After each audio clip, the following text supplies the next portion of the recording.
Hi, welcome to Parrot TV Literary Corner, Voice for Humanity. Today we have Deirdre Fagan. I am Dustin Pickering. I always forget to introduce myself. I'm just so humble. Dustin Pickering here, your noble and honest host. We have Deirdre Fagan, who is a widow, wife, mother of two, an associate professor and coordinator of creative writing in the English Literature and World Languages Department at Ferris State University. Fagan is the author of the forthcoming memoir, Find a Place for Me, Regal House Publishing, that's coming out next year, a collection of short stories called The Grief Eater from Adelaide Books, that was in 2020, and a chapbook of poetry, Have Love, Finishing Line Press 2019, and a reference book, Critical Companion to Robert Frost, Facts on File in 2007. She is a Poetry Pushcart nominee, and her poem Outside In was a Best of the Net finalist in 2018. Fagan is the poetry editor for Orange Blossom Review and has also written academic essays on poetry, memoir, and pedagogy. Meet her at deirdrefagan.com. Thanks for joining us today, Deirdre. It's wonderful to see you, and I hope you're having a great day. Yes, thank you for having me, Dustin. It's great to meet you, even virtually. Right. It's kind of the way we're doing things these days. So, what originally inspired your love and interest in poetry? That's an interesting question. My father was actually a poet, and so people immediately assume that he's the reason why I became interested in Mhm. poetry. But I think his voice was just often in the background later in my life. I actually didn't spend most of my childhood with him. My parents divorced when I was young, and I visited him periodically, but he really wasn't a strong presence in my life growing up. It wasn't until my 20s that he became that presence, but it was actually a professor in graduate school that really inspired me and my interest in poetry. I would say I started out as a literary critic. You mentioned my book with Facts on File, Critical Companion to Robert Frost. Mhm. And I finished my doctorate in 2000. My master's thesis in English literature was on Emily Dickinson, and in particular her dash, the use of the dash in her poetry. Mhm. And then when I went on to make selections for my dissertation, I became more interested in Robert Frost and Thomas Hardy, and joined the two of them with Emily Dickinson and their themes of nature, but particularly their questioning of human existence. Frost once mentioned that people call him a nature poet, but he'd really written only a few nature poems without a human being in them.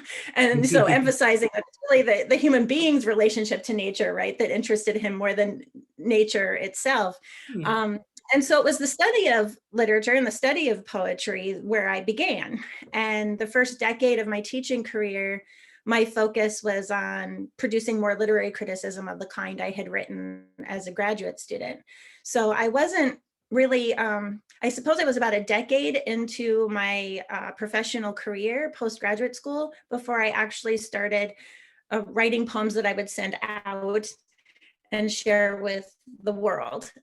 So I came to creative writing later, Mhm. and I came from my scholarly background more than from like a creative writing background. So I think my father is a primary influence, but less directly, sort of listening to him read over the years and reading his poetry and being influenced by his interests as I studied poetry for sure. That's So kind of a interesting. long, So, roundabout way to get to the answer, but I would say right. that, a lot of people, come out of MFA programs or were trained in creative writing, or, had a community of creative writers that brought them to their writing. And for me, it was really the study of poets that So do brought you me. find there's any kind of difference or division between a scholar of poetry and writing itself, or poets themselves? Um, I don't know, because obviously if you're a creative writer, you're also doing a lot of reading, right? Mhm. I think that for me, it was the love of literature that brought me to it. But I suppose with a father who was a writer, I was maybe, I didn't head in that direction. You know, I think in families, we often find our identity, and we want it to be different from the other identities that people hold in the family, Hmm. consciously or not. I don't think it was very conscious that I was doing that, but I just kind of headed off on the academic route. My father never finished college. He attended a few years, but didn't have a degree. I'm the first person and the only person in my immediate family to get a bachelor's degree, yet alone go on to graduate school. So I guess as I made my way through academia, I became the academic in the family. You know, that's just kind of how I was seen. And I didn't really, I dabbled in creative writing from Hmm. early on, but I guess I was so busy earning my degrees and kind of securing a profession that I was just kind of making my way one direction. It wasn't until later that I thought, hey, you know, I really want to do some creative writing of my own. Hmm. Um, and I actually came into that after my father died. So, you know, maybe there was some license there too. You know, I wasn't in competition with my father anymore. Right. I think that happens quite a bit when parents pass away. You sort of become more of an independent, their influence sort of like wanes a bit, and then you move into your own. When my grandmother passed away, I felt, she raised me with her daughter, and I just kind of like when she passed away, I sort of went, there was a lot I was trying to push away that was her influence, and her influence just kind of went flooded into me more than I expected. But it pushed me in a completely radically different direction than I'd been trying to make myself go before. So it was pretty interesting, that whole grief process, and it's really interesting how that works, and how integral it is to human nature, the whole Absolutely. grief process. So, I think the kind of freedom that comes with it, mhm, even when we're experiencing our loss, right? And we don't want to recognize it as such because we're also so heavily, you know, in our grief. So right. it usually later until we realize that. But also my early creative writing um was more in fiction than in Hmm. poetry. Even though I started publishing, I think my first published piece was a poem, but then I started publishing some of the short stories that appear in the Grief Eater that you mentioned, Hmm. and those are about grief and loss, and they were early expressions of the experience of loss that I had with my father and my brother who died close together in 2006. And actually they were the last members of my immediate family, so I was going through a combination of experiences. Losing, you know, people often say when they lose a parent they feel like an orphan, or well, both parents I should say, they feel like an orphan, they've been orphaned. But Hmm. then within a couple of weeks I lost my brother, and Hmm. then he was the last member of my family who was still living, my immediate family. And so I found myself in a position there was no word for. You know, we don't Right. really have a word for that. So Hmm. I think as a way to work through some of that grief, I found myself turning toward creative writing, and it happened to coincide with my father, you know, as a poet leaving my life as well. So I was expressing myself more through fiction. Scholarship was not going to be the same kind of outlet for those emotions that creative writing was. Right. Um, Also wasn't ready to write um, autobiographically. I think I felt very private in a way at the same time. So I filtered those feelings through fictional characters. You know, emotions were conveyed in that way.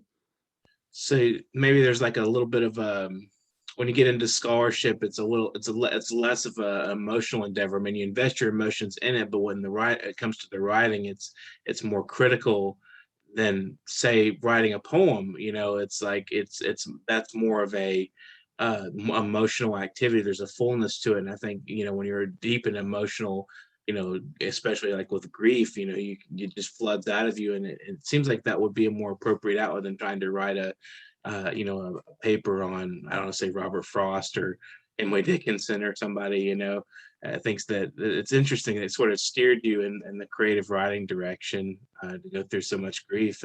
Really sorry you went through all that, but it is good that you found an outlet and somewhere to put it, and bring the emotions to the front where people can read about what the experience was, and relate to it. That's what I love about literature, is how much relatedness there is in there. There's so much humanity, as you mentioned about Robert Frost earlier, about his taking a human out of nature, and how that reflects on his poetry, and how it was like a deliberate poetic device in his case.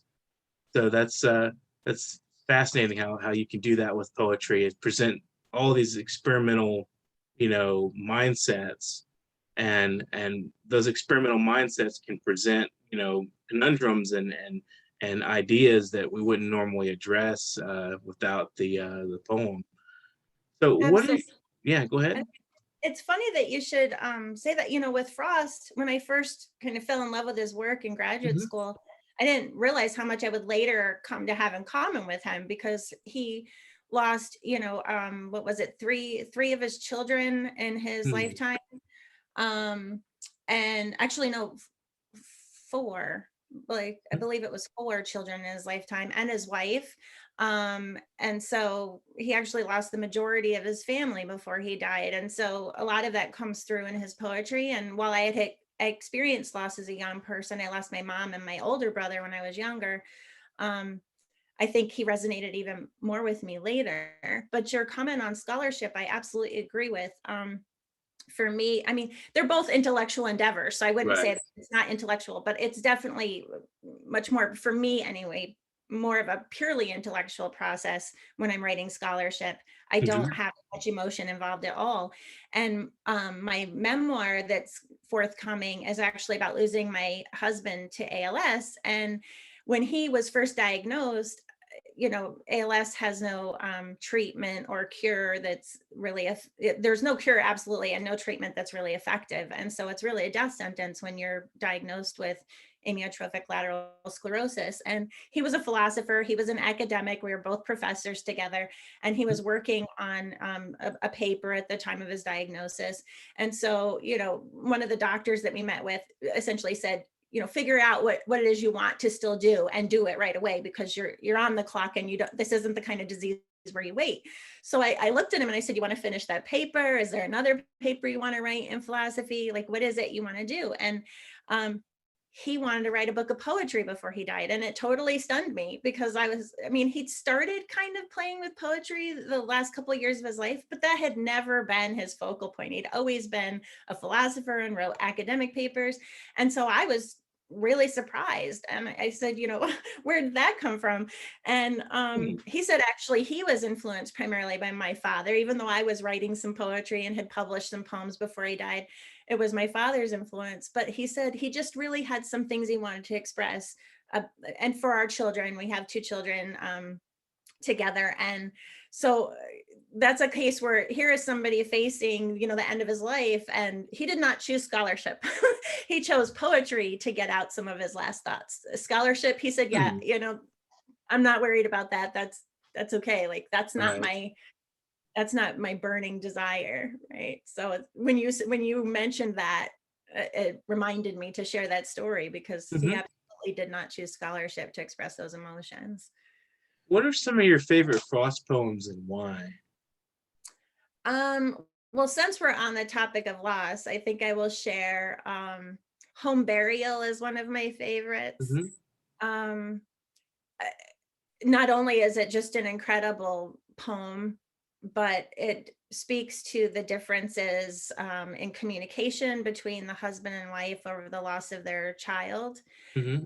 Frost and his wife had lost a child at 3 years old. They'd also lost a child a few days after her birth. So later in life, they lost a son to suicide, and they also lost a daughter to complications with delivery when she was birthing her own child. Hmm. But in Home Burial, I think he was working out some of the differences in how he and his wife expressed their grief. And Hmm. even though I wouldn't say there's ever a direct line between your personal life and the poetry that you produce, because there's a fictional element, I think, to poetry, right? It's a Hmm. craft, so you're manipulating it. He refused to read that poem in public because it was so personal to him. And so I always thought that that was really interesting, and I love teaching it because in the poem, it really comes across as a gender difference, that this Hmm. husband and wife cannot communicate their grief enough to communicate with each other. So there's a lot of friction in the relationship and some questions of kind of a threatening tension between them. Hmm. But what's fascinating about it is it's the husband who wants to communicate verbally and the wife who says you cannot speak of this. And stereotypes that we are aware of existing in society would be the Hmm. opposite. The woman's the one that wants to talk, right? So Right. I always think it's interesting to read that poem and share that poem with students, and to kind of head into those directions and question those elements, as well as look at the technical aspects. It's a dramatic narrative, so it's interesting. It plays out, well, actually like a play. You can visualize it as being performed on stage. um so yeah, that's one of my favorites. Huh. That's interesting. That's an interesting. That's what I love about literature is you can look at it in such a varied light. There's so many angles you can take it, and I mean, you can. Speaking of, your philosopher husband, I mean, I'm sure he put a lot of philosophy into his poetry as well. And when he put the book, did he ever put the book out, or did he finish it? He did. He actually, a former student of his, when she found out he was writing it, said, I know somebody who's in publishing who, maybe you could send it to when you finish it. And he said, okay, I'll try that out. But he said, I'm on the clock. I also want to physically hold this book before I die. And so I'm not Mhm. going to be somebody who's going to send it out and wait around. He actually died 10 months after his diagnosis. So I would say it was maybe 4 months before he died that he had it finished, and he sent it off, and the person said, actually, this isn't the sort of book we publish, but I'd really like to help you by editing it and formatting it with you and put you in touch with a cover artist and all of that. So he had a lot of Mhm. kind of insider assistance, but then he ended up self-publishing it with Lulu. And so it's available. It's available through Amazon, and it's yeah, Bob Seltzer is the book. And I think I have my Interesting. copy right here. Yeah, I don't know if you can Oh, see it. nice. It's After after, Thunder. and we loved the cover art. I don't know if you can see it, but That is it's beautiful. It's very interesting. including heart and brain. Hmm. And the subtitle is Poetry from the Edge of Fatherhood and ALS. So there's a lot of poems Hmm. about our children. They were 9 and 4 when he died. So of course they've changed enormously since then, but they're now 13 and 18. Huh? But I think it'll be a wonderful thing for them later too. Right. To kind of get an idea of his experience and what they mean to him when he was alive. Yeah, that's wonderful. That's such a powerful tool to be able to write a book, and it just lingers, so long after you're gone. Like we have still read Robert Frost, we still read Emily Dickinson, and there's so many poets and so many writers that leave behind, things for their family or for friends, and so forth. I mean, Emily Dickinson, I don't think she ever really intended to be super famous, as she became. That's she was actually kind of sort of sidelined in a lot of ways when she was writing, and then after she passed, they kind of botched her up quite a bit. So that's unfortunate, but did eventually get back to the original format that you brought to, with like with the dash that you mentioned. What Right. conclusions did you come to with that on your thesis? I ended up with a variety of conclusions, but a few of the ones that I introduced is the idea that it's an invitation to the reader to enter the poem, because that long pause gives you Right. pause, right? It gives you time to have some additional thoughts kind of in that leap. Um, I love when she ends a poem with a dash, because it really Hmm. feels like it's unfinished, like there's more thinking to do about what she has presented to you. So that's another way to think about it, as an invitation to the reader. And one of the playful interpretations I came up with is that it's sort of like the blank piece in Scrabble. Mm. So it's that blank piece where you can turn it into a letter, right? So that you have an opportunity to contribute to the dialogue that she's Mhm. creating between herself and her imagined reader, of which, other than sending poems to friends, she didn't really publish many, and family members in her Mhm. lifetime. So it really was even though they were these musings for herself and meditations, it was also very much conversations with other people, Right. since put them in letters so often. Mhm. So yeah, that's kind of, I really focused on that quiet space that they Mhm. create, and how sometimes that's a place to rest in, but it's also sometimes a chasm, something you kind of have to leap over, because she really presents some difficult challenges too, Mhm. and people's thinking in her poetry. So you can read a couple of your poems now if you would like. Let me see. And So this is here's Parrot a short Literary one. Corner. Go ahead. Here's a very short one that's early on in the collection, Have Love, that you Mhm. mentioned, that's a finishing line. Thank you so much for showcasing so many finishing line writers. Definitely. Um, but this is one where, I like, it's definitely an invitation to the reader. So I will lead with it because of our conversation and where we just left off. Mhm. I want people to be thinking about where they can take this minimalist poem. Mhm. So it's titled Superstitions. We believe if we say a thing, we risk it becoming true. Like when we say, I haven't gotten sick yet, knock on wood. We do the same with I love you. I love that. It's very, as you said, minimalist. It's compact. It has a lot of potentials. When you say "I love you," at the end where you say that, it's like you can look at it as a good or a bad thing. And you can see the fact that you can take a direction and sort of is this a premonition when I say this, or is this when I say this, is it a fulfillment? So I understood that poem.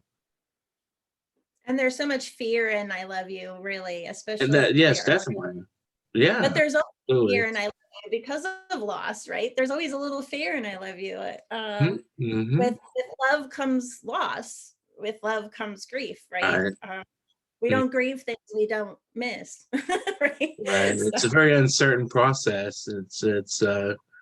Yes, definitely it's a risk. And I like to compare it to a kind of risk, like, leaping over, like a leap of faith in a way. absolutely.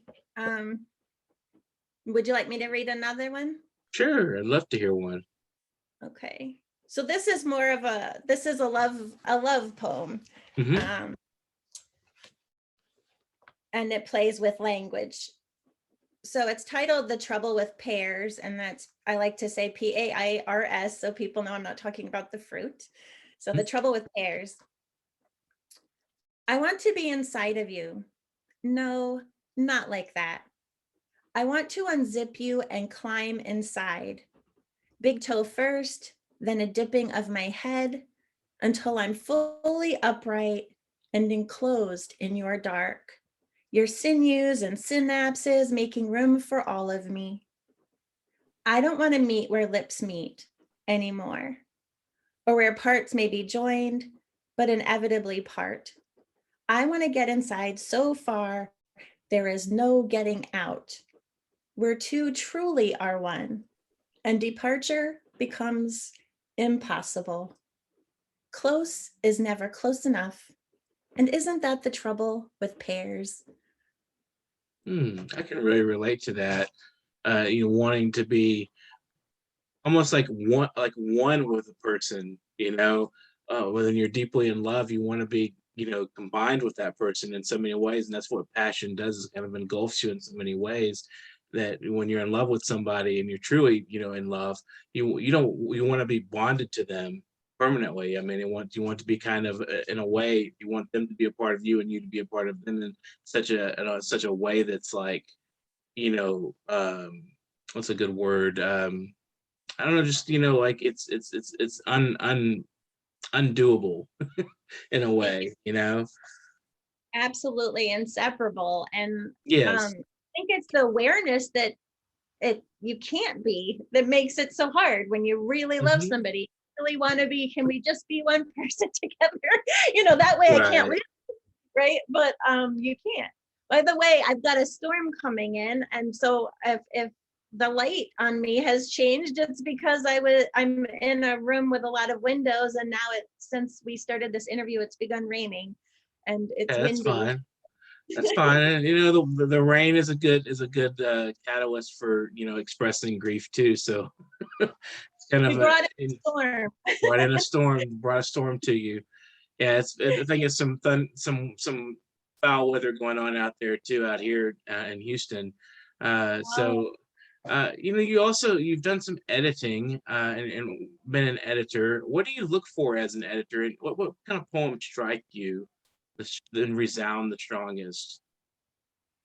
definitely attention to language. So, to me, the difference between prose and poetry is the amount of attention to each word. So in Mhm. prose, you have a little more time to convey what it is you're getting at, right? And in poetry, I want to feel and hear the weight of every word that was selected by the poet. So that's something that I'm really looking for. It doesn't mean that I don't appreciate poems that are prose poems, because I think Mhm. prose poems can absolutely convey that as well. Um, so different styles, I appreciate all different styles of poetry, but I am definitely looking for that attention to language, both in sound, right, and development of just trying to find precisely the right word for what the poet's trying to convey. Mhm. But also I'm looking for the opportunity for various interpretations. I think my favorite poems are those ones that allow the reader to bring something to them, where there's at least some point of entry for the Mhm. reader. And that usually comes through a word that can have, or that can conveys and can have multiple meanings. At least a little bit of play with multiple meanings in a poem Mhm. is what really excites me. So sort of an ambiguity. It's I write a lot of ambiguous poetry myself. It's really fun because you can, and I love to write poems that are in future tense too. When you write future tense and you write ambiguous poems about say an event going on, and then someone can read it and look back and say, oh well, this means this now. It meant, maybe I didn't mean it to mean that, but it can transform into that. And so it's really interesting that the ambiguity of a poems where you have multiple scenarios presented in a possibilities presented in a single poem, where you can look at it one way or another. That's what I like about the very abstract use of language. And as you said, there's certain words that are kind of loaded with meaning and loaded with context that we take as culturally. We take them as very strong words with certain reference points, like a lot of biblical language or something like that. That's interesting. Absolutely. Mhm. I feel as though, if there isn't some room for that play, you're not going to want to go back to the poem. And like you said, if, Mhm. if it's a poem that you revisit as you grow and change and have new ideas and new experiences, then that's the poem that's going to last, right? Right. If it has essentially one interpretation, it's not going to stick with me as much. I'm going to move on to the next one, right? And I also phrases that can stay with you. Um, when I was grieving heavily after my dad and brother died so quickly in succession, I found lines of poetry were what came to me and soothed me more than I tried to look for self-help books and things like that on grief, and they didn't help me as much. I'd actually already had so much experience with loss. It was kind of like, I know that kind of Mhm. reading. Right, I was right, like, right. where's that? I don't know. Mhm. And so I found myself going back instead to lines from Frost or lines from Dickinson or Right. other poets who had written about grief and loss and that had stuck with me.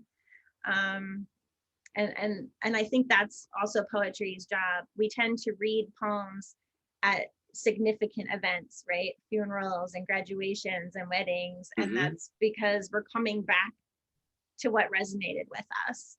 Um, And often when I see poetry students later in life, I bump into them or whatever, they will say, I went back to that poem that you taught us in such and such class when my grandfather died, or when I got married, or when, it's often maybe they were just taking this gen ed class and they didn't think anything would stick with them. But when they had this really significant event in their lives, they found themselves going back.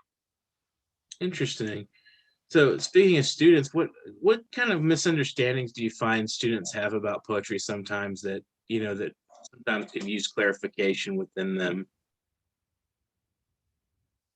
Well, absolutely. I think, speaking of multiple meanings and metaphor and ambiguity, most students who are uncomfortable with poetry, and most of my students are when I first get them, the majority of the class, I say, how do you feel about poetry? And that first day, they're pretty nervous and very insecure.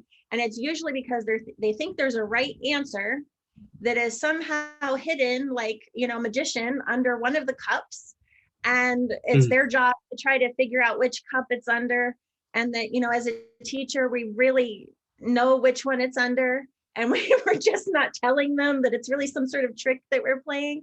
Right. And I always tell them, that it doesn't work like that. There are better interpretations and weaker interpretations, but there is not a single interpretation to a poem. And anybody who has taught you that way, I would be ready to disagree with and have a debate with, because that's not how I approach poetry. And I don't believe that's what poetry's intention is.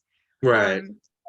I try to get them quickly comfortable with ambiguity and the idea that ambiguity is where the fun is. It's not where it's scary. It's where it's fun. It's where there's room for you. It's where your experiences can come into play. And then the challenge, of course, is to make sure that making room in that wiggle room in that ambiguity and metaphor, that they don't then put something in the poem that doesn't exist. So when I'm talking to them about writing about poetry, I say, I'm not looking for a single interpretation or the one that I have. I'm looking for a good one, and actually surprise me. If you found something in the poem I haven't, and you can back it up because it really is in the poem and you've got evidence of that, you're going to excite me so much. I'm going to be blown away because I haven't seen it yet. But I will also take you to task if you take a poem and you start putting things in it based on one stanza and you ignore all the rest, because the only way your reading's going to hold is if I can trace it through the entire poem and find evidence for it. If you found evidence in one stanza but not in the next three, you've got to go back and start over and see if you can trace it all the way through. And then you've got a solid interpretation, whether other people agree with you or not. Language interpreted that, you can trace it, you've got a solid interpretation.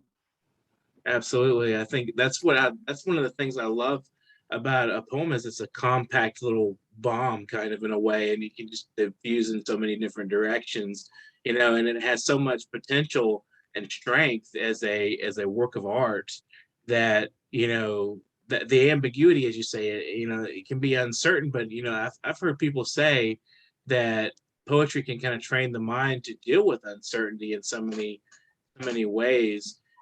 Speaking of grief, even myself, I was probably drawn to poetry from grief experiences as well, and further delved into it as a process of dealing with grief.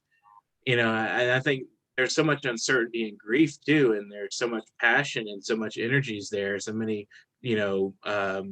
things happening within you that it's ripe for ambiguity, and it's a good point to go to poetry when you're in these mindsets where you're not sure what's going on, you're uncertain. And I think that maybe where poetry's comforting power comes from. I would agree with that. And and I think the students who are most uncomfortable, sometimes it's students who have mastered a subject where there is right and wrong, there is a clear yes and no answer. There's students who come from that way of looking at things. But you're right, in life, that's not how we can approach most decisions. Most decisions we make in our life don't have just a right or a wrong. There's pros and cons, right? This could go this way, this could go that way. And the more we can get comfortable with change and with difference, the more comfortable we're going to be with our lives and navigating them. So I kind of think of it as a physical wiggle room that poetry Hmm. gives you, that questions that have an absolute answer just don't give you. You don't have that freedom. Like two roads diverging in a wood, going back to Frost, where it's like, that was sort of, I think the essential point of that poem was that either way, there's like this uncertainty left with you. You still have regrets, you still have promises, you have miles to go, et cetera, et cetera, those kind of things, you have those kinds of issues in poems, and, these conundrums, like I mentioned earlier, the word conundrum. I love that about poetry. There's so much you can pull from one poem, as we've been talking about, so much interesting, the way the language is used, where, it's ambiguous and it's strong, and it strikes and it comforts, and it's so powerful and rich in that experience. Absolutely. And The Road Not Taken is a perfect example because, Hmm. like you said, it's about decision making. It's not about the roads. But Right. if you're looking to try to make it one road is this way and one road is that way, that's very Hmm. much the kind of, dichotomy that we were talking about, the absolutes. And with that poem, usually students come in with that interpretation. It's about the road. And then I say, yeah, well, there's this stanza here that says they're pretty much the same. What are we going to do with that? Because Right. he's gesturing towards you to realize that it's really not about the roads. That's why he's pointing out that they're really pretty much the same. It's really about the person's interpretation and their perspective. I used to Um, think it was about nonconformity when I first read that. I was like 16, 17. I was a big nonconformist, and I read and of course, then that goes into the transcendentalist traditions that I was studying at the time, under my teacher there at my high school. That was kind of our thing, was teaching nonconformity, free thought, and, rebellion against the authorities that wanted to try to institute some sort of norm into you that wasn't natural to you, things like that. So I think that was why I right. interpreted it that way. But yeah, over the years, I've learned, as you mentioned that one little phrase there, it just kind of throws off that whole, idea that the idea is the path, or I went this direction, everyone else went this direction kind of thing.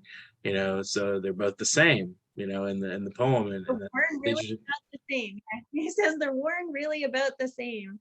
So it's, yeah, right. absolutely. Well, thank you for And joining us today. Oh, go ahead. yeah, Go ahead. the closing too.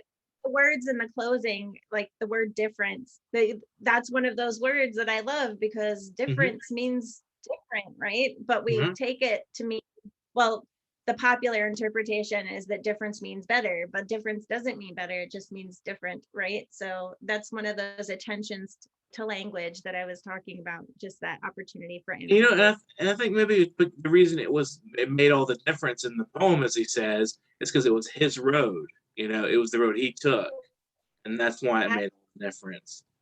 Yes. Yeah, With my students, I say, graduation day matters when it's yours, right? It matters absolutely, a lot when it's yours. absolutely. It's It becomes different your when it's someone possession. else. Exactly. So, well, Absolutely. this was great. Thank you, thank you. It was wonderful talking to you, and hopefully we'll cross paths again sometime. I keep a pretty good following of Finishing Line Press, and I've followed them for a while. I've actually written blurbs for a couple of their books. So it's been pleasant talking with you, and hopefully things will settle down there with the rain, and then not be too dark in the room. You don't want. Easing up. It's just as you were saying that, the rain is beginning to stop. It just came in and now it's easing up. But this has been It a got great its moment conversation. in. Thank Yeah, you. I love. You too. I've really enjoyed talking with you. This has been the Parrot Literary Corner, and this is Dustin Pickering, your host. And we have an anthology that was just released August 1st. So get in touch with that, and that's on Amazon, and it's $18. You can buy it there. We would love to take your money rather than have Amazon take it. But anyway, speaking of money, if you guys out there are watching and you have a little spare change you want to donate, you can do that at paypal.me/nyparrot. And that link will be in the section with the YouTube video here. So anything will be helpful to us. We would love to hear from you as well. If you are wanting to be a guest on the program, you can get in touch with me, Dustin Pickering, at literary.corner@newyorkparrot.com.